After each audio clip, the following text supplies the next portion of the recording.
Welcome to a new vision of reality, TSK for the 21st century, our new series on the time-space knowledge vision. TSK starts from the radical suggestion that deep, open-ended, sustained inquiry into time, space, and knowledge, as fundamental facets or elements of our being, can have a profoundly transformative impact on our ways of being and knowing in the world. Many in our time, as we are moving into the third decade of the 21st century, feel that we're caught up rather surprisingly in various crises of meaning and sense-making. And I've long felt that TSK is powerfully resonant with and relevant to the various integral, metamodern, and other communities attempting to address these crises.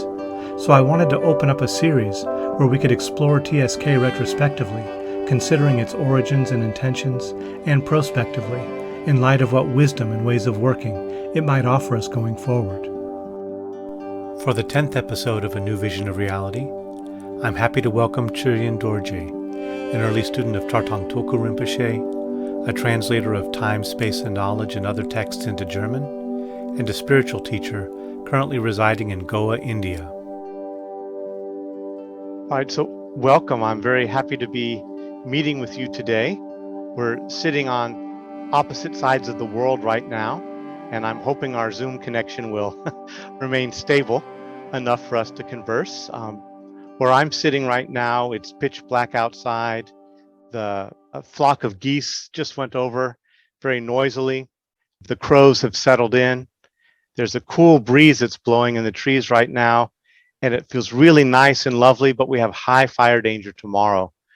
So I don't know if you've been in the Bay Area, but you know probably the dance that we have with the lovely weather, but the high fire danger very frequently.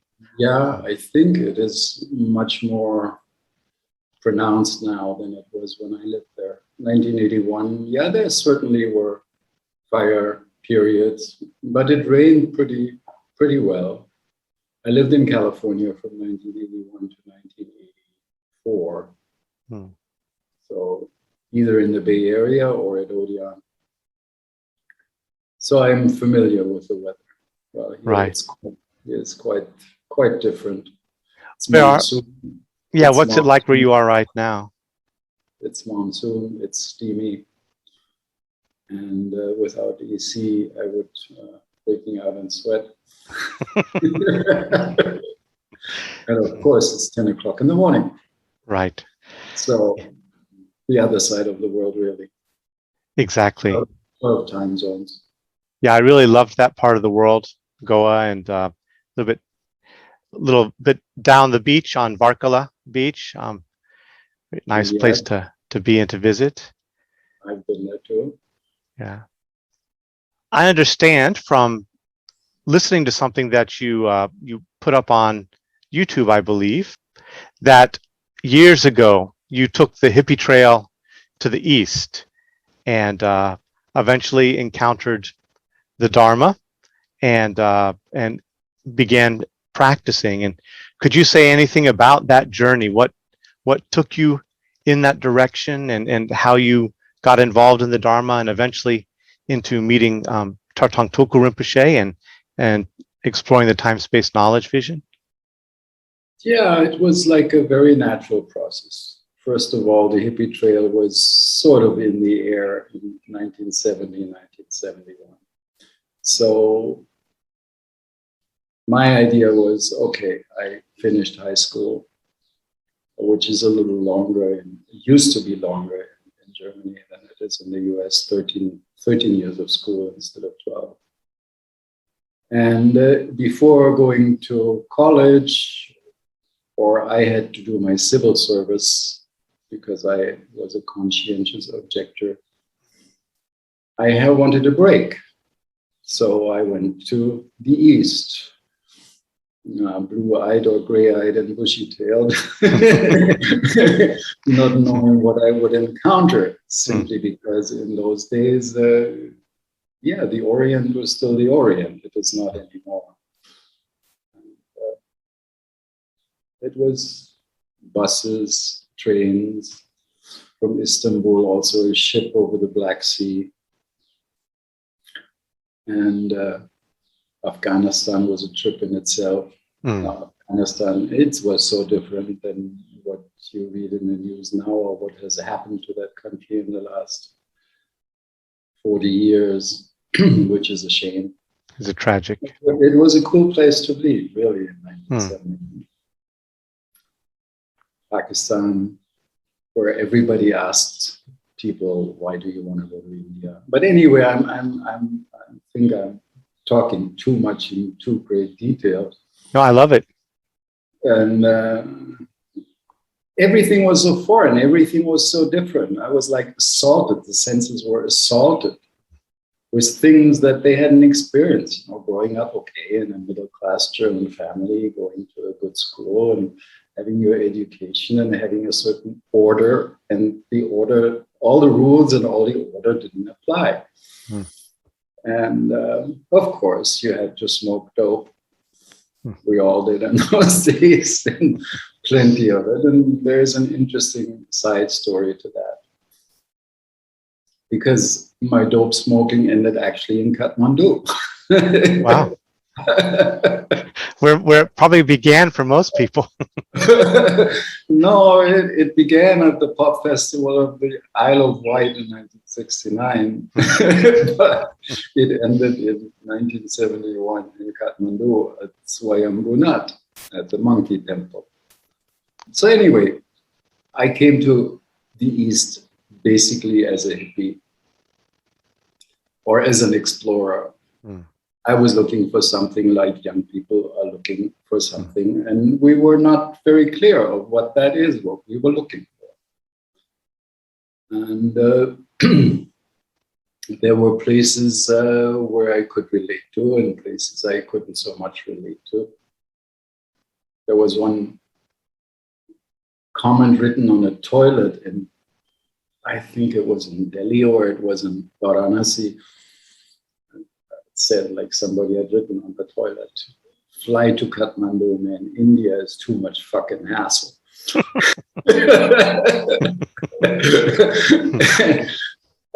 Actually, I never felt that way. I never had any problems in India. I felt safe in India. I felt at home in India. But anyway, the stay in India wasn't that long. The longest time I spent was actually in Kathmandu. I put up a blog post, if you want to read that in detail. There I have a blog spot, Chöyin Dorje at blogspot.com.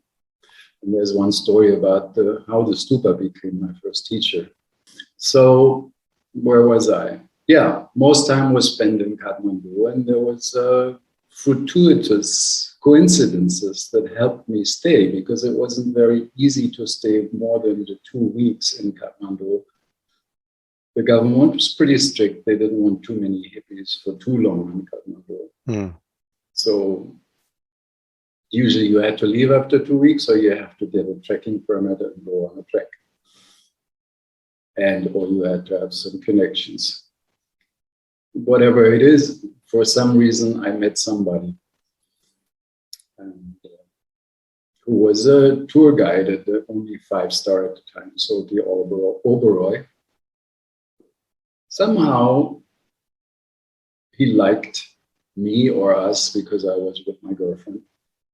And I said, well, I guess, how do I have to go to immigration. I want to stay at least 2 more weeks. And he said, no problem, give me your passport.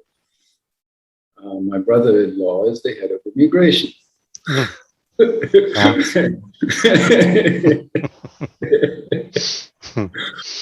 And yeah, naive as I was, we handed over our passports, not thinking we had never met this man. We know it was Mr. Chatterjee, and he had an office as a salty Oberoi, but otherwise we had no knowledge.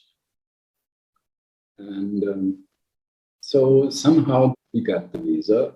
I could stay 3 months. And then he said, you shouldn't move out of Kathmandu, you should move to Bauda. And I said, do I need your help? And I said, no, just go there by taxi or by bus, find yourself a place in Bauda. So, okay. I ended up living for 2 months in a farmhouse in the area which is now, I think, Chöyin monastery. Wow. There was nothing, it was just rice paddies and locals. And what did we do? We read books. We went to Kopan Hill often. I had a window facing east, could see Mount Everest every morning. No smog yet, nothing, no pollution. Kathmandu with 250,000 population, the whole valley, including Bhaktapur. And Wow. 150,000 now. It's, I think, 3 million or so, or 4 million. So anyway, the place had its magic. I know had mostly written Hindu books and not much Buddhism before I went, except for one by Lama Govinda about the early psychological attitude of the early Buddhists. The other books I didn't know.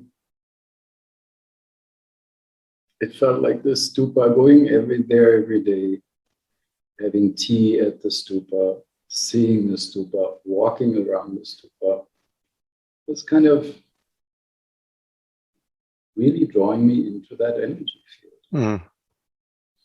And of course, smoking dope a lot, until one day we decided to go to Swayambhu.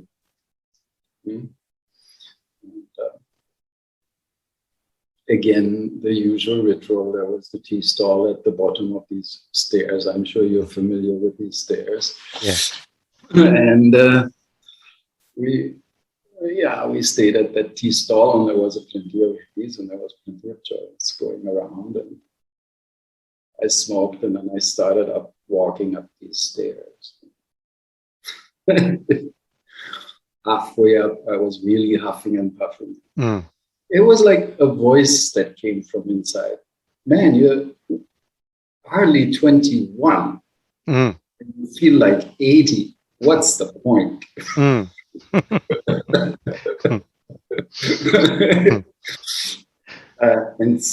it stopped. I mean, I really stopped smoking.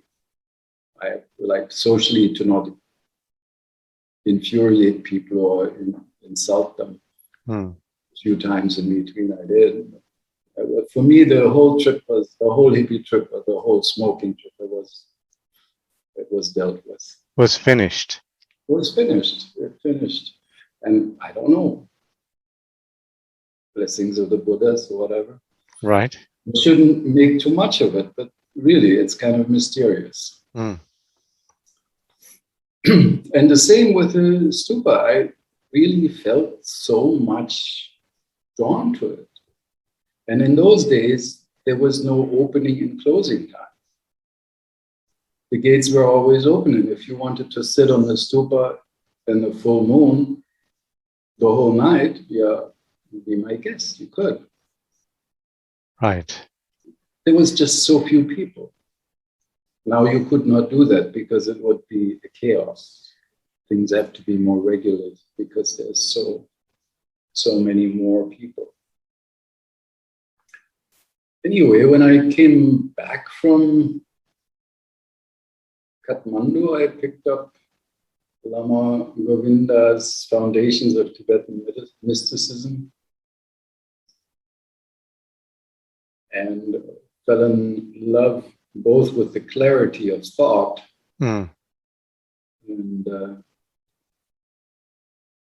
through correspondence, Lama Govinda became my first guru in a way.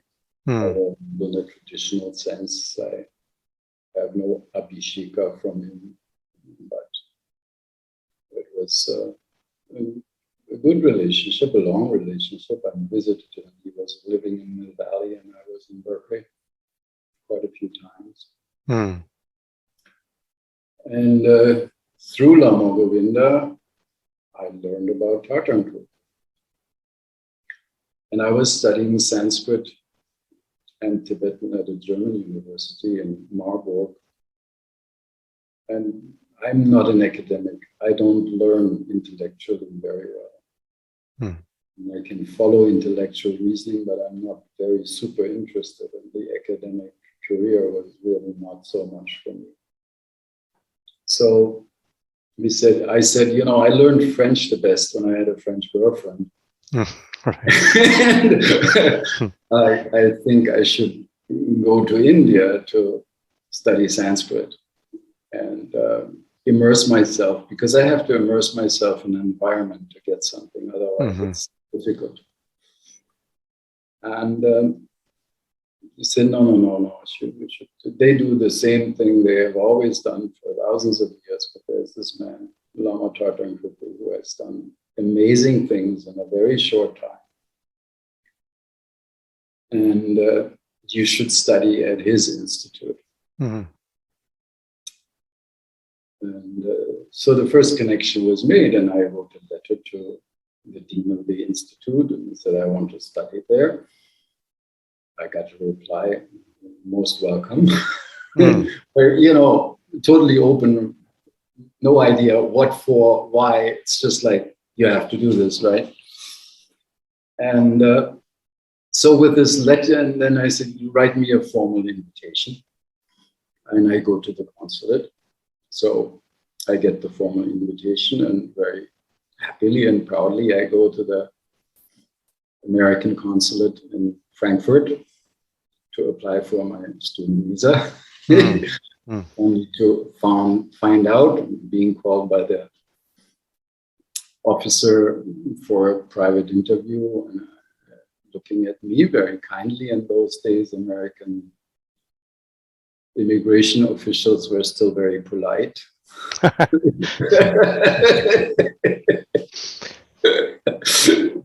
9/11, I imagine. Yeah. It sort of really changed over the years. They also wore white shirts at the border. Now they wear black shirts. There's a major difference. So anyway, he called me in and he said, sorry, young man, but I cannot give you a student visa, and I cannot give you a tourist visa either. And here is why. In order for you to study in the US, the institution where you study has to be able to issue a certain form. It's called I-20, I think, for foreign students. At least at that time, it was called I-20. But your institute, the Lama Institute, is not permitted to give out. They are not registered for foreign students, so you cannot go there as a student. And since I now know that you want to be a student there, I also cannot give you a tourist visa. So sorry, all very polite, but I was crestfallen. Sure. I really was crestfallen. So in a way, this whole thing helped the institute, because they weren't aware of the fact that they need this recognition. And my falling flat on my face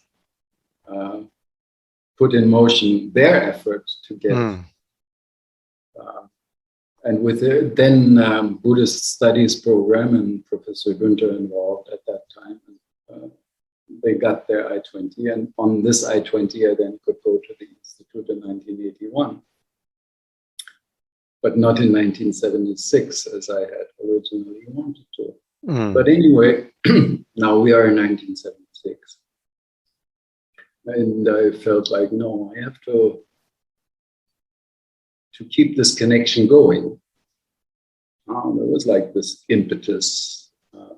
Why don't I translate a book of theirs? I didn't ask anyone. I just sat down and translated Calm and Clear into German.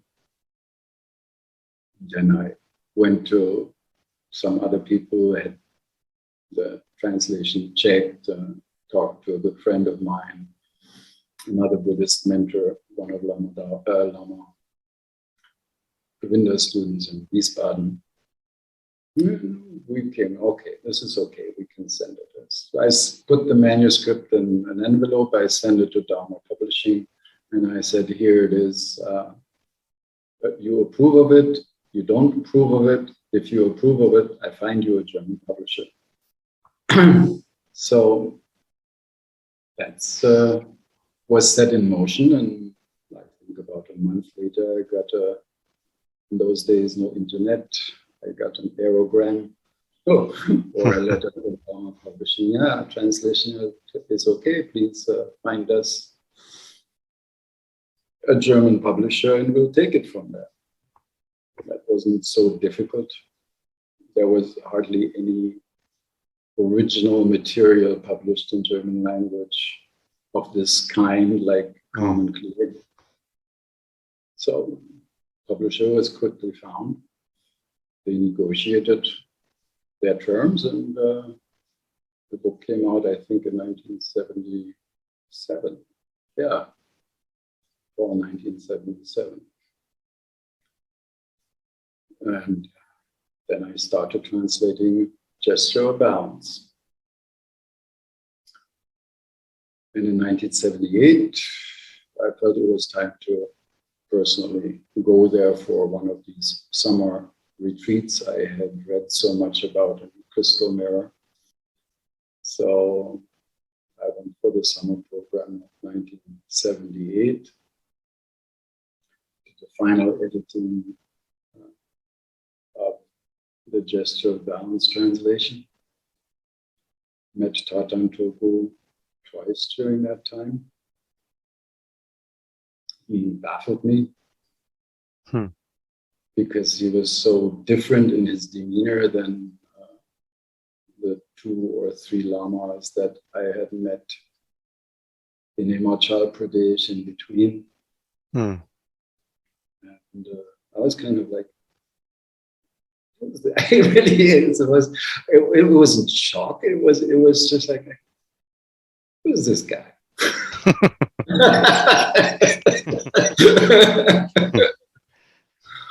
But it was very it was a very good connection. He first received me when I arrived very shortly. He was visiting the institute very often in those days, although he didn't live there anymore. Actually, he always lived at Hillside Avenue for a while already, but he came almost every day and had meetings in that room downstairs. I don't know how the institute looks now. I haven't been there since 1997. So first meeting was like getting to know each other. And then he met me after the first week of Kumye retreat. I did a 15-day Kumye retreat.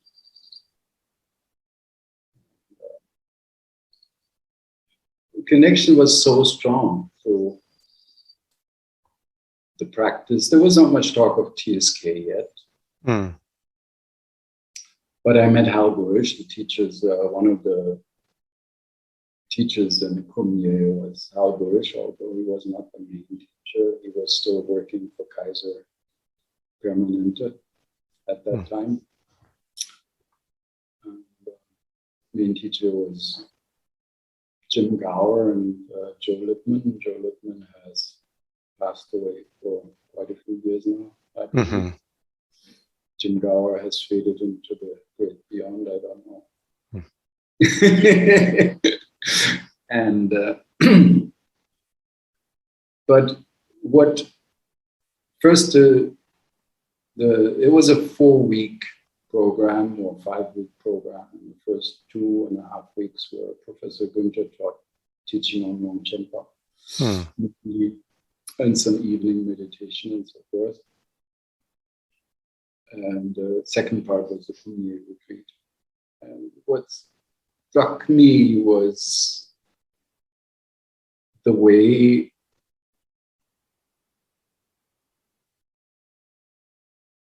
through Kumye, the way the teachings went right into the embodiment. It became embodied. And it's rare to encounter that.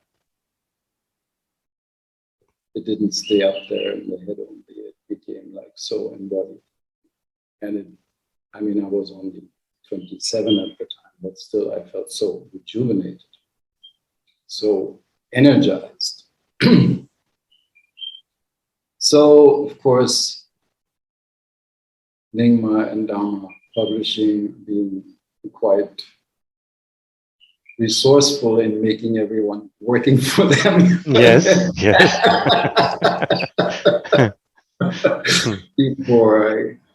Before I left, I got a visit from Meryl Peterson, and I forgot the woman's name. I said, well, the Frankfurt Book Fair is coming up. Would you be willing for us to go around for us and try and represent us? We cannot send anyone from here. We give you sample copies of all our books. I said, sure, I'll do that. And that's the way it like grew like this, the connection grew like this.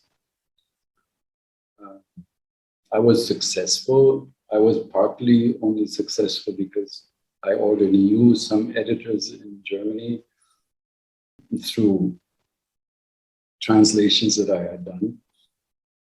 So they could help me, okay, meet this person from Holland or meet this person from Italy.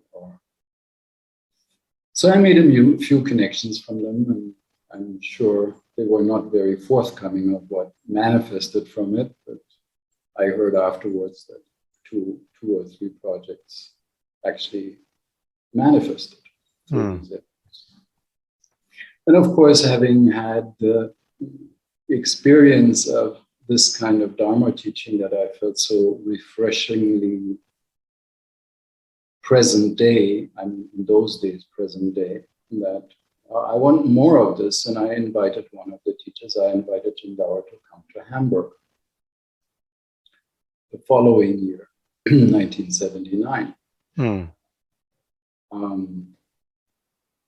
Under the auspices, I then was the vice president of the Tibetan Center Hamburg, which was a Gelugpa center.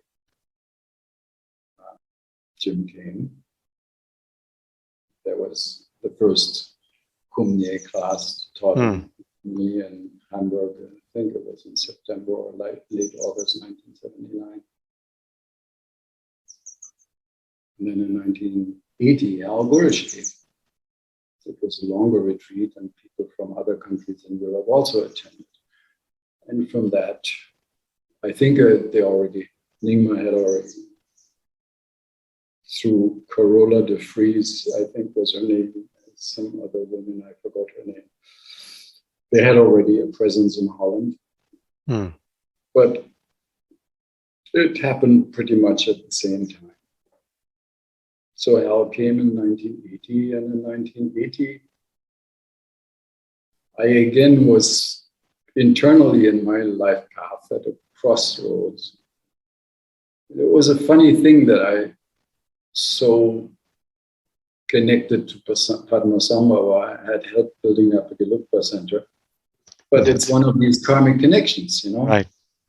The president was an Englishman who was an English journalist who lived in Germany. And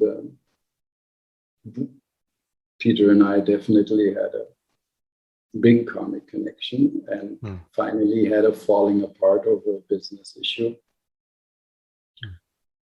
And I had an offer to join as an editor in a publishing company in South Germany. But Nyingma was also calling. And then Hal said there's this 10-month TSK Dawn of Knowledge program going to happen starting in September 1981. Why don't you come? Didn't actually take any thinking. I made my decision during the retreat in North Germany in 1980. And I canceled my job in South Germany. I said, no, I'm sorry, I cannot join. I will go to Berkeley. So I did. I arrived, and I didn't plan it that way, but I arrived on Low Star in 1981.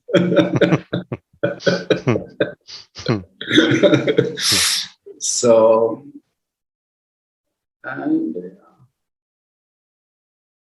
me being a very free spirit, I don't fit in very well with institutions, but somehow I fit.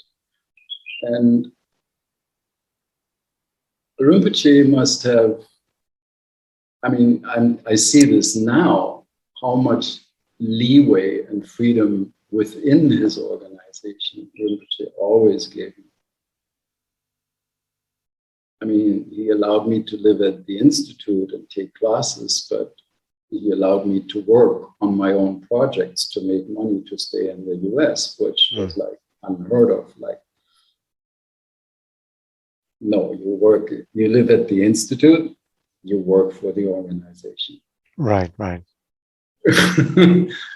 I don't know how it is now, but that's how it was then. I absolutely don't know what's happening at Lima right now. The whole thing was to create a community and this and that, and he allowed me to pursue my job and take classes, and then in preparation of the TSK translation, that the connection I also had made with the German publisher, and I knew the editor very well, and he wanted me to do the translation. So Rinpoche was just extremely, at that time I took it as natural, but not everybody took it as natural. I could have so much freedom there and not directly being involved in my work. And then in first TSK exposure was like weekly classes with Hal, and then I think 2 weekend 4-day retreats with Larry Simmons. I think the first one was pretty early on during my stay. It was just, I think it was just a Friday, Saturday, Sunday, and it was happening outside the institute, some facility of the University of California, College Avenue. Well, Larry Simmons was the embodiment of TSK at that time. Hal was grappling with it very honestly. You know how, if you know Hal a little bit, he's honestly grappling with issues. And for him, both TSK and Tarthang Tulku Rinpoche were a big dome to chew on.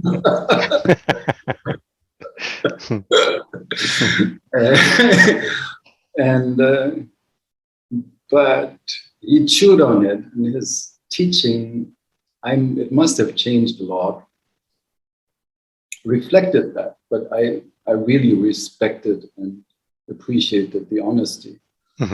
Whereas the way Larry Simmons presented the vision and the exercises was more like one of these flying yogis sitting on a cloud. And of course that appealed to a young man. Right. And it inspired further. So, of course, Larry Simmons was also in charge. He was the director of the 10-month Dawn of Knowledge program, which started in September. And simultaneously, the translation of the book happened. Basically, the book translation happened during that time. In the daytime, I worked on the translation, and the evening, I joined the program. And it was from September 1981 till June 1982. It was complete by June 1982, and then Hal and I went over it again, word by word, back and forth, in the course of the summer. how I really wanted to complete it, because Rinpoche had announced that he should go into retreat sometime in the fall of 1983. And at the conclusion of the Dawn of Knowledge program, also Rinpoche said that he would guide me through the 3-day retreat, which he did without ever appearing. Oh. He said, just you do through hell. I didn't talk to it. It was very strange for me.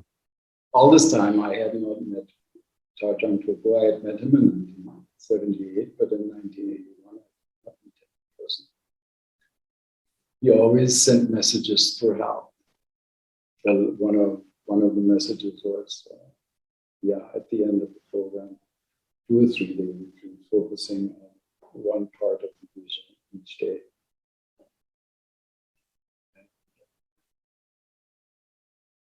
It was easy because people at the Institute were at work. My roommate was sometimes there, so I went to Bob Pasternak's and Caroline Pasternak's room. Did my retreat. And, I have no specific memory. One instruction which they had given very clearly was don't leave the Institute. And, the first day during the space section, I said, no, I have to do sky watching, going, on that hill behind the lab. And so I went there and I sat down, and then this voice came, no, you're not supposed to be here. You're not supposed to do that. You're supposed to stay in your room. And it was a great conclusion. These 3 days were a great conclusion of the 10-month program. And again, I cannot explain how these things happen, but I've seen them happening with, actually, for all my life. It really felt like an initiation into TSK. There is no such thing as an initiation into TSK, but it felt like an initiation into TSK. And clearly, everything settled in. And I cannot give a good philosophical account of the TSK vision. Others can do that much better. But for some reason, it became so much part of my life in that retreat. So, and then before I left, I had to go back to Germany to visit my parents after 1.5 years, which I did. And the Lingma Institute granted me upon Rinpoche's instruction another I-20 form to come back. And Rinpoche also said, he gave me a telephone call just before I left. He said, now you should use what you have learned here and teach. And I felt so absolutely, I said, what does it mean? I'm not ready. And what does he say? I'm not ready. That's why I wanted to come back. So from there, translation done, coming back to Berkeley was funny. There was no, Hal went into retreat. He was my connection. Larry wasn't there. He was in Arizona. Not really being integrated. For some reason, I did not ask Rinpoche, should I work here? Should I work there? So I lived outside the Institute, but I was in Berkeley. I did some teacher training sessions. I worked a little bit with Bob Pasternak. Mm-hmm. We did classes in Walnut Creek together. And I felt awkward because I tried to do something with TSK when I was alone with the practices. It felt like it's totally there, it's totally embodied, but there was probably this stupid idea that we have in the head, or I have in the head, that I need to produce myself in a certain way, in a certain situation. This is like required sort of behavior, or you should have at least this kind of certainty in you, or so anyway, this was 1983 was a strange year. Anyway, at the end of the Dawn of Knowledge program, and in a way that was true, everything like sort of this high enthusiasm, this, now we understand everything. Now we understand everything. And it is true. And then last day of the Dawn of Knowledge program, Larry Simmons had promised Rinpoche will be part of this program, and he had not appeared. But he appeared not on the last day, but the last but one day. He gathered the group together and gave a speech in the fastest voice and language I have ever heard. Hurrying like an express train through the whole vision, without pausing once for 1.5 hours. It was like, wow. Fire hose.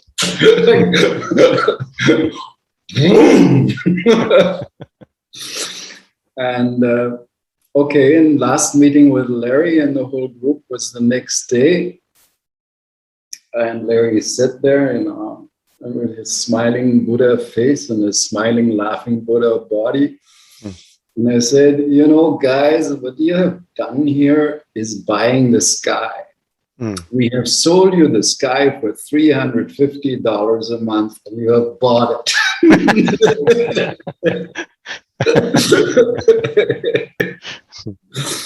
And I was very insulted.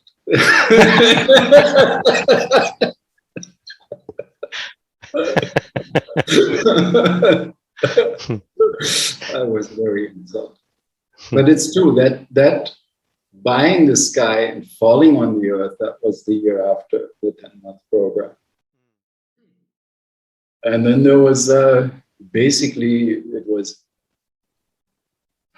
either to leave California after that or to stay. And then there was only one thing to do. Okay, you work at Odeon.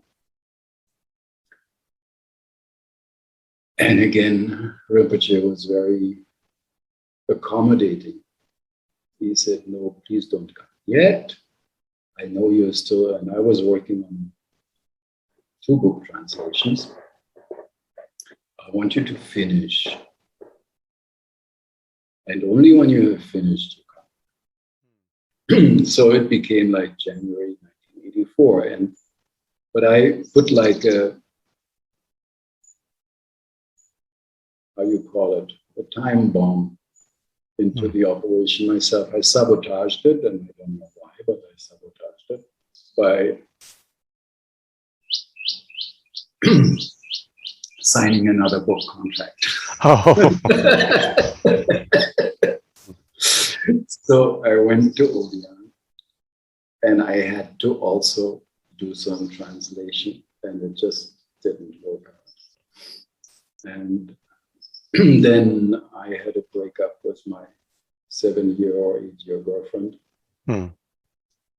because my moving to Odeon kind of, she didn't like that. And somehow I had the feeling I just have to get out of here. Now I had given Rinpoche my promise that I stayed for 3 years. He had taken the promise, and if you know him, you know how he is on these kind of promises. So you can't just walk away. Right. And then he'll never speak to you again.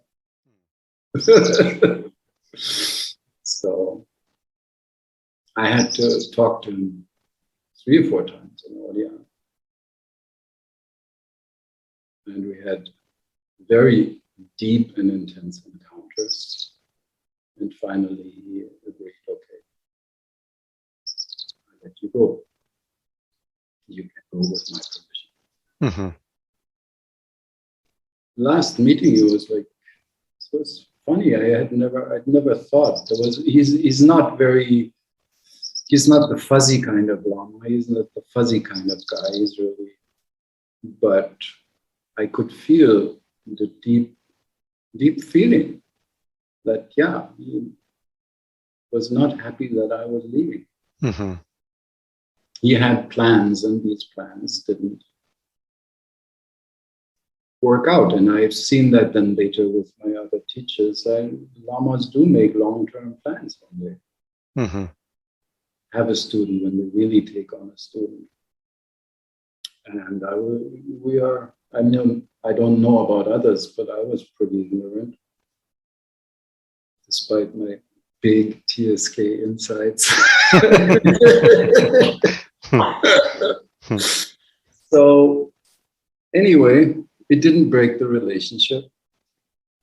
And so that way I started teaching TSK in Germany in 1985. And built small groups together with my old friend Matthias Turek, who had translated the Kumye book, and he had also lived in Berkeley, and he's actually what do you call it, alumni of JFK. Oh, all right. With his master's in psychology in JFK. He taught Kumye at that time in Germany, and I taught TSK for about 2 years. This all came to an end, I am sure, for the most part due to my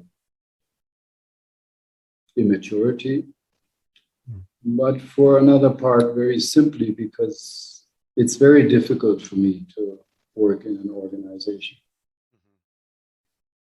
It's like with this Indian idea of Swadharma, that a person, no matter how much an obstacle it is, has a certain character set up, and it can express the vastness of, for example, the TSK vision only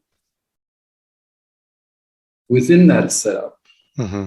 I've met 2 other yogi teachers after Tarthang Tulku, many years after Tarthang Tulku, but these are totally different stories. But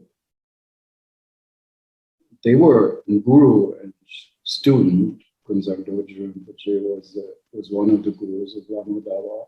But you couldn't imagine 2 different characters, two so opposite and different, yet they were student and teacher, and they had to express the vastness of the Nyingma lineage in the way they had to express. Like Tarthang Tulku writes, I think, in Gesture of Balance, it's you have to have this trust in the teacher, even if on the surface, 2 teachers may have totally different approaches. Mm-hmm. That's why it's not good to have too many teachers, because Right. it just confuses you. Right. Yeah, well, I am sort of at the end of my TSK story. TSK is with me, and I have students now. Mostly I teach them in the framework of the Vidyam Tersar, Vosanandro, up to the 3 Roots retreats. And I do this, of course, only with permission of my late Lama, who gave me permission to do that. Right. And without his blessings, I couldn't do that. I think nobody really can teach in a genuine way without a lineage and without the blessing of a lineage. That's a question I wanted to ask you about TSK, because it stands in a unique position. You know, it stands to the side of most transmission lineages, and Yes. how would you characterize TSK? What is it? Well, I only know the first book, quite frankly. Dynamics of Time and Space, I have read partially. Love of Knowledge, I cannot even open.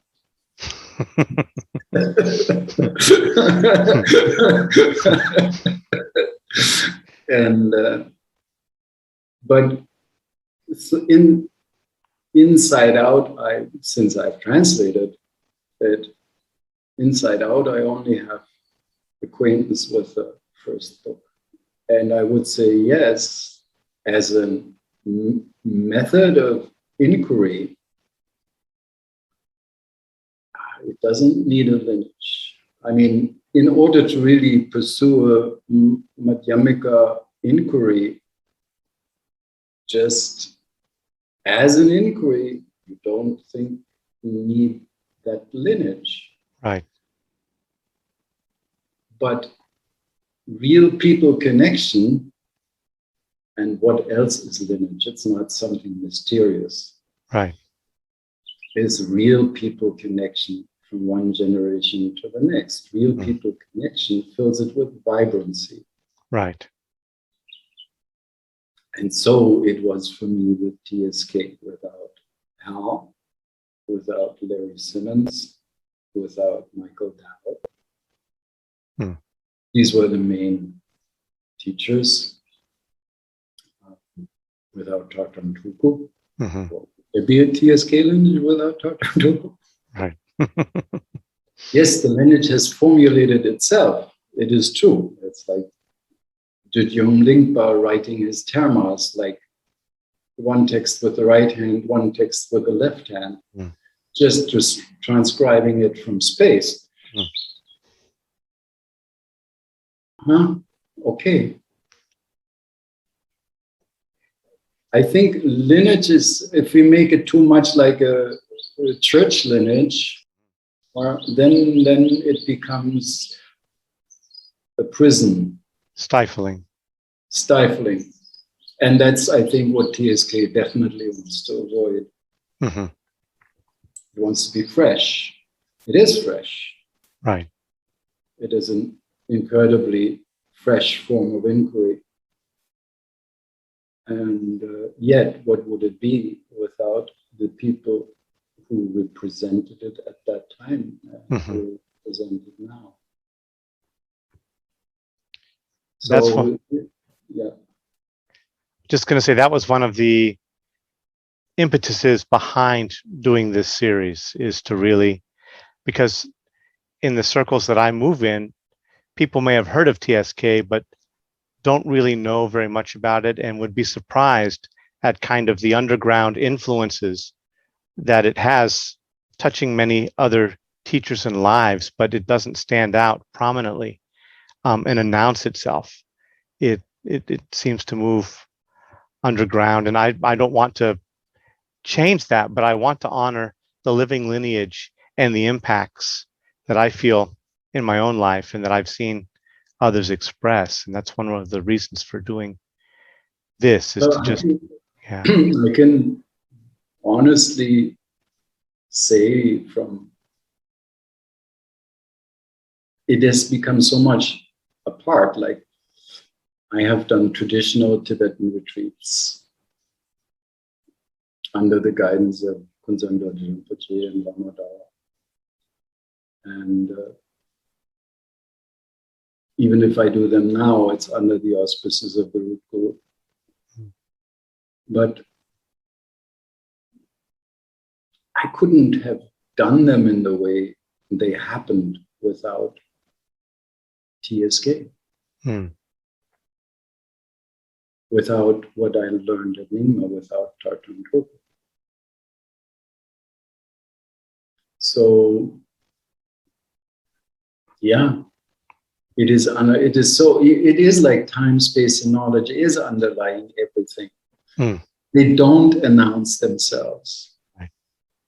But without them, what is there? Right. Right. I wanted to ask you about your name, because Chöyin Dorje it's an auspicious and a beautiful name. Chöyin Dharmadhatu, absolute space. Even have you felt that living from that name has been an invitation to an embodiment of great space? Yes.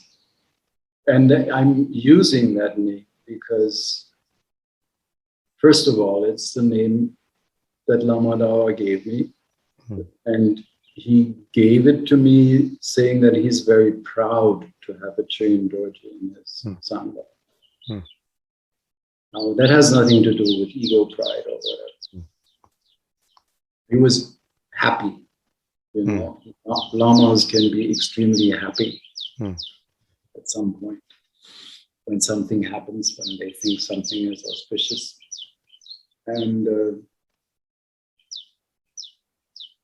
when I teach very rarely in groups, I mostly teach person to person, to people I know. There is a tremendous spaciousness in our sharing, and it touches people.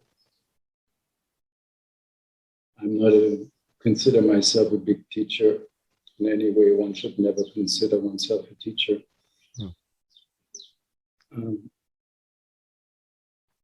But this spaciousness has touched a lot of lives.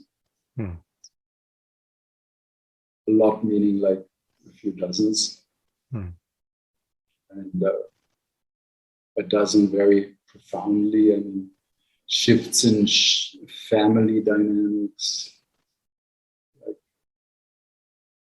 a wife abusing husband becoming a Dharma practitioner, respecting the female energy, grudgingly at first.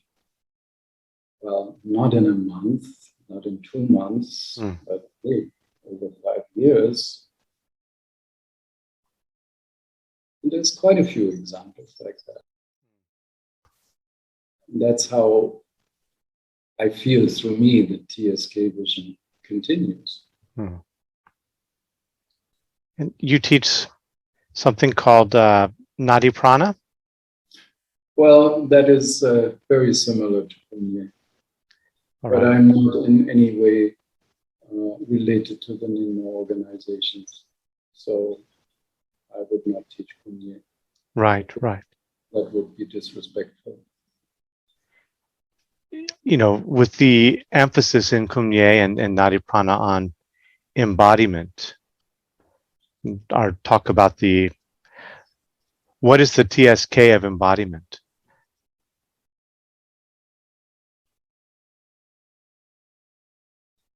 Say that again. What is the TSK? Yeah. What is the time, space, and knowledge of embodiment? Is there any way that embodiment practice lets us taste those subtle and secret bodies of time, space, and knowledge, or that time, space, and knowledge can help us discover a transformed embodiment? Well, the way I learned TSK practices at the Nyingma Institute was always in combination with Kunye exercises. At least that's the way it was taught then. And Larry Simmons even threw in one of his first seminars Tummo breathing into the whole thing. And it was in a retreat somewhere up in Petaluma area. And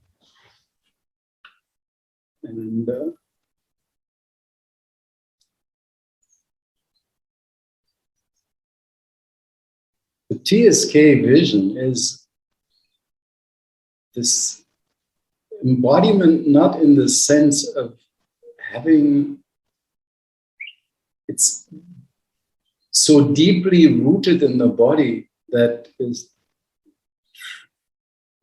goes so far beyond. Like, I have heard ideas of embodiment and ideas of time. I have heard this,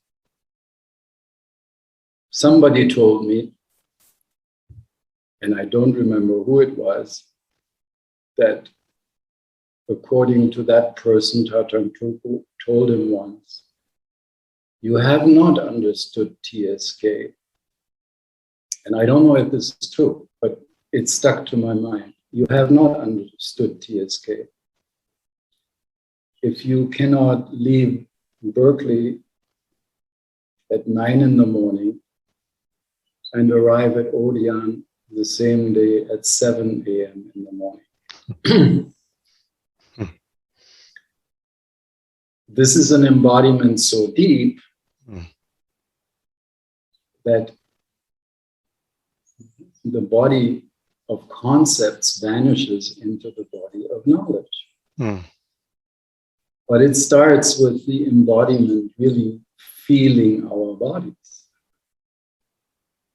That is such an important step, because I don't think you can fully comprehend TSK just as a philosophy or as an intellectual game.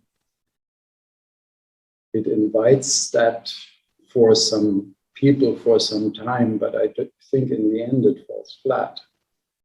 Like for me doing that, I don't know what TSK exercise it was that Larry Simmons combined with the tonal breathing. I really forgot.